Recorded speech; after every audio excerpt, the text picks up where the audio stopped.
In the previous lecture, we have already gone through some of the basic concepts of sensor networks. We have seen that by interconnecting the different nodes in the network, we can have an extended coverage of sensing, and that way we can also have remote real time distant monitoring of what is occurring around these physically deployed nodes in the network.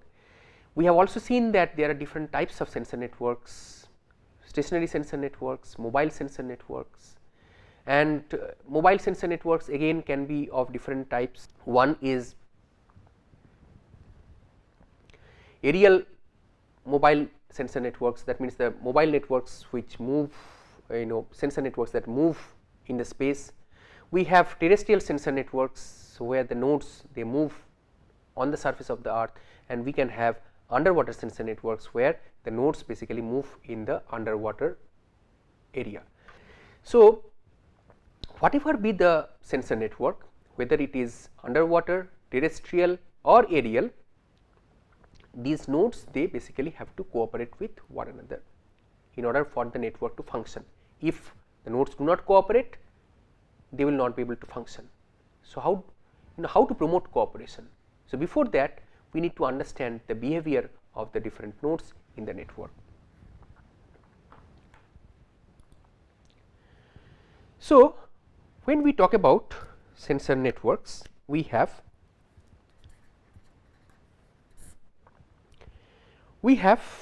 nodes that would be behaving as they are supposed to behave. We can have nodes that would be misbehaving. So, we can have normal nodes, we can have misbehaving nodes.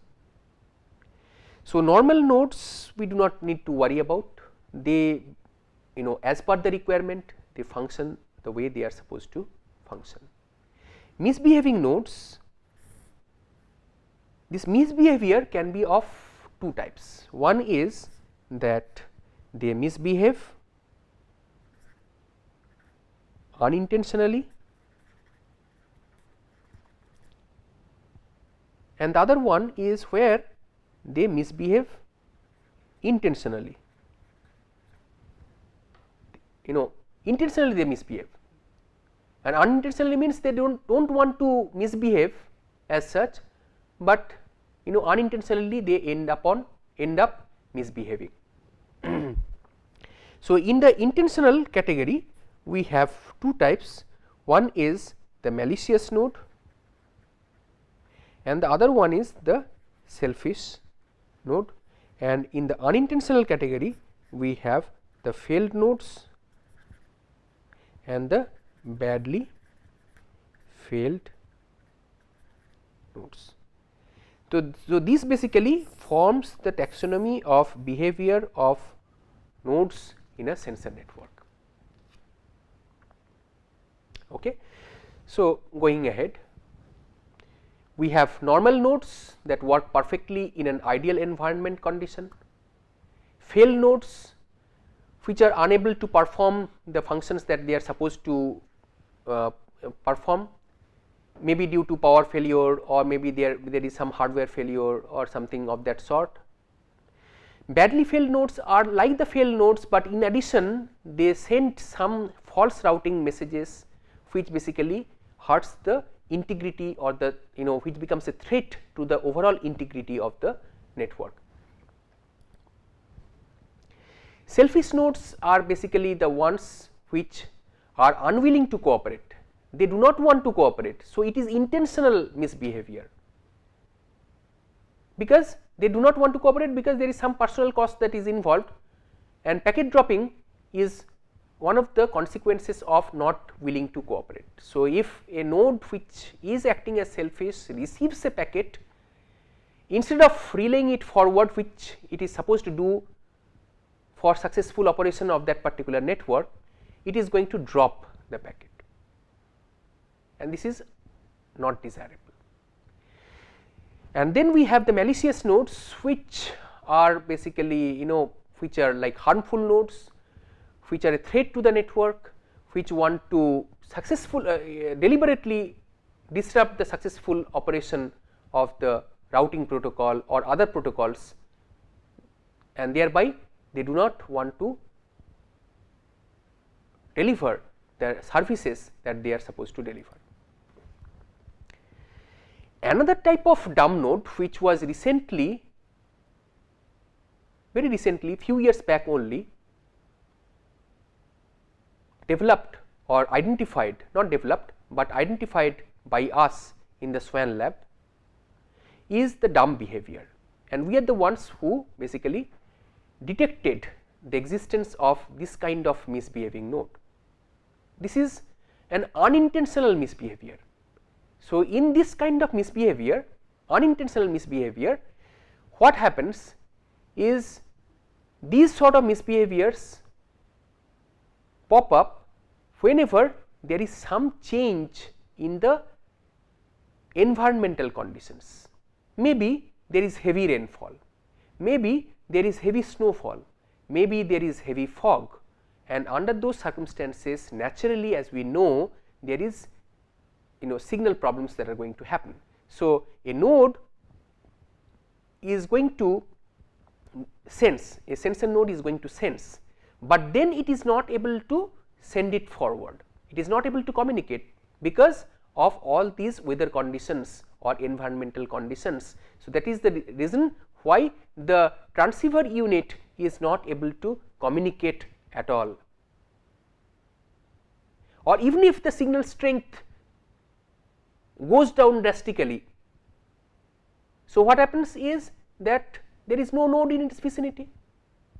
So, because there is no node in its vicinity, essentially it is, the effect is that it is not able to communicate, it is not able to relay, it is not able to send the sensed information to another node, because there is no such node. The range has shrunk, the range has decreased due to all these weather conditions, and we have coined the term dumb because these nodes basically behave like sort of some sort of behavior of dumb persons who can hear but who cannot speak out, a disability of these kind of differently abled persons, because of which they are not able to, they can listen, they can see everything, but they are not able to speak out. And because of this kind of mimicking behavior with this kind of nodes, the sensor nodes, we term these nodes, this behavior as the dumb behavior. Now, this dumb behavior is transient, it is temporary. Temporary means that it will last only for the duration when the weather condition is bad. Now, when the weather condition improves subsequently, again the regular communication goes on. So, this sort of behavior, unlike the other types of misbehavior, are only temporary in nature, and that is why this is known as a dumb behavior. Only dumb behavior, unlike other kinds of misbehaviors, intentional misbehaviors, these are very temporary in nature, and they occur unintentionally. So, this is very important to understand. Now, what is required is to detect this kind of misbehavior and then offer connectivity re-establishment. So, if this kind of, see what happens is whenever this kind of behavior occurs in a sensor network, this kind of behavior will not occur typically in other types of networks, because sensor networks are typically deployed in harsh environmental conditions, in environments where the all these physical things change quite fast, quite rapidly, and so on. So, sensor networks are typical for deployment in this kind of environments. So, what is required is to detect this kind of misbehavior happening in the network, because ultimately what happens is the node which is not able to communicate, it is completely cut off from the other nodes in the network. So, then how will the other nodes know that it is cut off? So, that has to be detected somehow. So, we worked on this particular issue of how to detect this kind of temporarily cut off nodes, the dumb nodes, and then how to establish some kind of connectivity even in the presence of dumb behavior, so that the normal network functions keep on running until the weather conditions improve. So, two protocols, CORD and CORAD, were proposed by us in the SWAN group, and these protocols are available for further. It is available in the internet for further reading. So, if you search with CORD and CORAD with few other suitable keywords, you would be able to get access to these papers. So, these have been published in very prestigious venues like ACM Transactions, Journal of Systems and Software of Elsevier, and so on. Next, event aware topology management in wireless sensor networks. I also wanted to give you a little bit of glimpse or flavor of this work. This also has been done by us in the SWAN lab. So, here basically we are talking about topology management. So, topology management is primarily concerned about how to not only establish, but also how to manage the topology over time, how to keep the topology, how to keep the networks, the nodes in the network connected over time, so that they can continuously sense and disseminate the data through them to the sink, and adapting to the changes of the event state with respect to event location, event area, and event duration. So, this is what this particular work talks about. So, I am not going to, I am just going to give you a little bit of idea about these works, but I am not going to go through each of them in detail. The corresponding reference is given for your ready use. If you are interested, this paper, you can please go through. Another paper also done along with my student Shankar Narayan Das is this information-theoretic self-management of wireless sensor network. This is a fine work, because in sensor networks, one of the problems is periodically the nodes, they sense what is going on, but typically it is found that with respect to time, it might so happen that the information content of these different sensed packets, they do not change much. So, why do you want to unnecessarily overload the network by communicating those packets where the information has not changed much? So, what is required is at the source detect how much the currently sensed packet and the previously sensed one are correlated, and then through this measure, where we are using advanced information theoretic concepts, we are identifying how much is the correlation between these sensed packets, and then deciding upon which packet to send forward. If they are sufficiently uncorrelated, you send the sensed packet, otherwise you drop it, you do not do anything further, or queue it for sending it later, or do something else. This is one possibility. Other possibility is that in a sensor networks, typically the nodes are densely deployed. Now, it might so happen that two or more different nodes, they have sensed data which are sufficiently correlated. Then the point is that all those 2 or 3 different nodes, if they all have similar kind of information content, why do you all want to have those 3 packets to be sent forward to the sink? Because doing so will unnecessarily overload this highly constrained network. So, we have again used tools from information theory to basically address this particular issue.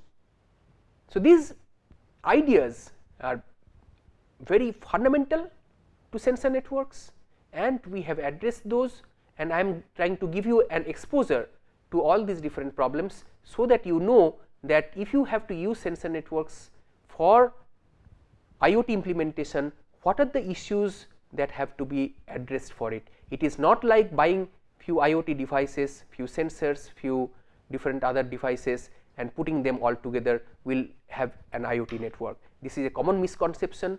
Implementation, deployment of IoT is heavily research intensive. It cannot be done in an ad hoc manner. You have to plan it properly and you have to design the protocols, design the algorithms, find out the different complications that are going to happen and act accordingly. Going ahead, so we have, so I will skip this, it is there for you. This is part of the previous information theoretic approach that I mentioned, and finding the correlation between the different packets spatially as well as temporally. So, I am not going to go through it in detail, but it is available for you to go through in this particular slide. Another very important thing is social sensing. Social networks like Twitter, Facebook, etc., these are quite popular. At the same time, sensor networks are also quite popular, but sensor networks duty cycling is very important because of these low power nodes. So, low power nodes mostly have to be kept in a dormant or a sleep mode and they have to be woken up periodically. Now, when do you wake up? Do you wake them up after a certain interval of time, or is there a better way of waking them up? So, we basically studied this issue and we have seen that if the social sensor networks are hooked up to the sensor networks, social networks over the internet, then we can exploit the information flow in these social networks to identify whether the sensing interval can be increased or decreased. Maybe that based on some tracking of the Twitter data, there is a threat to the national security. So, the sensor networks that are deployed in the coast, in the water for naval defense or for aerial defense, etc., their duty cycle can be increased accordingly, so can be put in more alert. But for rare events, you do not need to improve the increase the duty cycle so often. You can keep them in a low duty cycle environment. So, this is what this third work basically talks about, and the source of this literature is also given over here. So, you can, if you are interested, you may go through this particular paper to understand how social networks and sensor networks can be integrated together in order to improve the performance of the sensor networks. There are different challenges with social sensing: distinguishing rare events and regular events, adapting to the duty cycle with the event occurrence probability, and what we have done is probabilistically we determine how the duty cycle is going to be managed. So, we accumulate information from the social media to identify the occurrence possibility of rare events and adjust the duty cycles of sensor nodes using some learning, machine learning approach. Again, so in this particular figure we see that, let us say that this is a military sensor network, how this duty cycle is going to be changed over time of this based on the data that is received from the web, from social media. Sensor networks can be used for a diverse range of applications, for agriculture, space applications, mining and healthcare and so on and so forth. Here is an application of sensor network for mines. In our country, coal mining is very important, and one of the ways of coal mining is basically the board and pillar coal mining, BORD, board and pillar coal mining. So, in the board and pillar coal mining, what happens is there are some columns, these pillars that are basically, that is the way the structure of mining is done, coal mining is done. Now, in board and pillar coal mining, so what we are saying is we will be putting different sensors so as to ensure that whenever there is a possibility of fire taking place, it will get automatically detected and it will alert the respective persons, and if indeed fire takes place, then to through the actuators to release water valves in pipes and so on and so forth. So, this particular paper, whose source is given over here, basically talks about how to do it. So, these are the different columns, the pillars, and these are the board and the gallery. These are the different boards and the gallery, and this is how the sensors are going to be placed, the temperature sensor, the gas sensors and so on, these are all going to be placed, and where the actuators are going to be placed. So, these are all shown over here in this particular. Now, the other work is healthcare. The other application domain is healthcare. In healthcare, what happens is the humans are fitted with different physiological monitoring sensors. Sensors that will monitor physiological conditions with respect to body temperature, blood pressure, oxygen saturation in the blood, cardiac functioning and so on and so forth.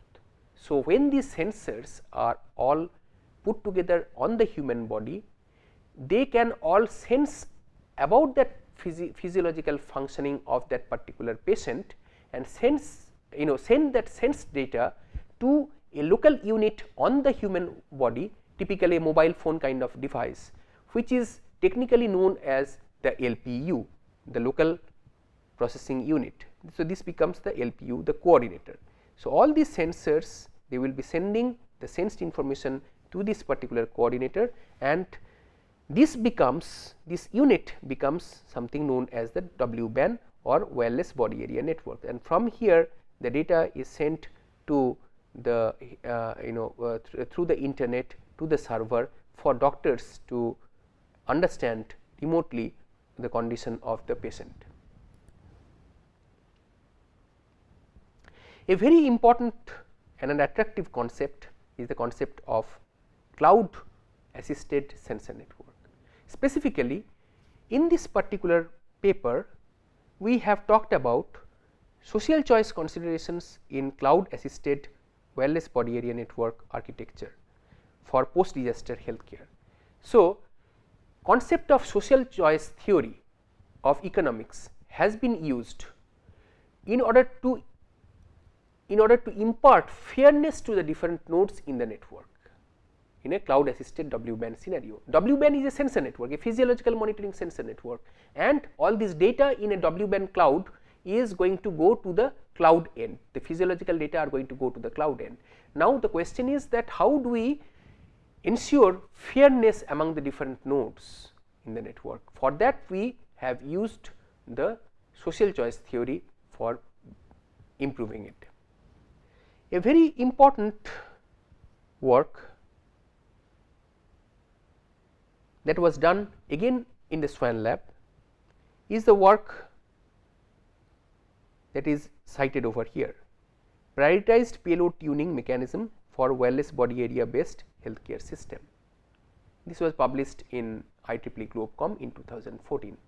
So, here basically we are using fuzzy logic in order to improve the tuning of payload in a W-band. Okay.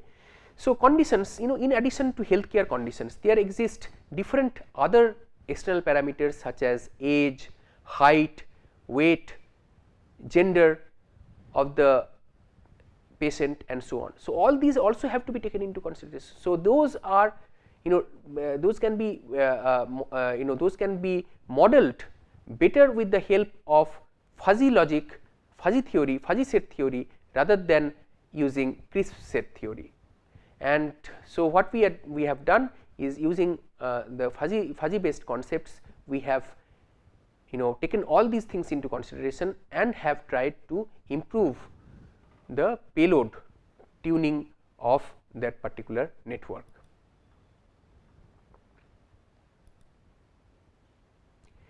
Another important thing that also has to be taken into consideration when we are talking about healthcare sensor networks is that particularly during emergencies, what happens is, let us say that after a post disaster environment, in a post disaster environment. So, what happens is there are so many casualties, so many victims and so on and so forth. So, and at the same time we have very limited medical resources, be it doctors, nurses, paramedics and so on, we have very limited.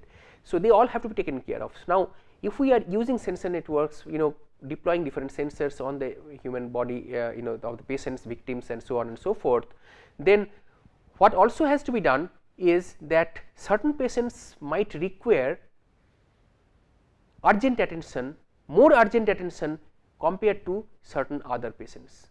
So, that differentiation has to happen, otherwise what might happen is some patient who is at the point of maybe collapsing or dying, he does not get helped, whereas somebody else who is not so critical get more attention.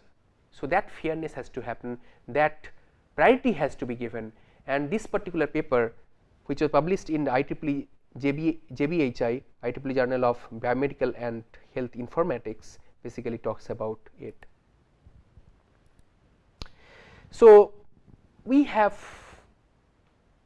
in this particular lecture gone through different flavors of research works and applications of sensor networks.